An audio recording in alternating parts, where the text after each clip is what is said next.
Ich bin Bengt, 28 Jahre alt und Land- und Baumaschinenmechatroniker. Also ich würde auf jeden Fall sagen, dass mein Job mich glücklich macht. Ich freue mich jeden Tag wieder zur Arbeit zu gehen.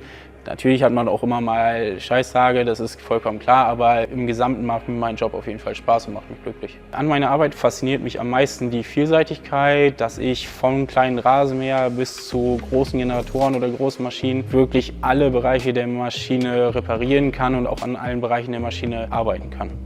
Ich würde mir selbst mit 18 raten, nicht das Studium zu beginnen, sondern als erstes eine Lehre zu machen und dann im Zweifel ein Studium da dran zu hängen, da ich für mich selber sehe, dass das Studium direkt nach dem Abitur ein Fehler war. Es ist ja nicht mit dem Gesellenbrief getan. Also man kann dann Meister, Techniker machen und dann auch im Zweifel dann auch wieder studieren gehen oder sowas, aber allein diese Erfahrung, relativ jung ins Berufsleben zu starten, das finde ich entwickelt junge Menschen extrem viel weiter, als wenn sie direkt ins Studium gehen. Ich bin Land- und Baumaschinenmechatroniker. Und was mit dir?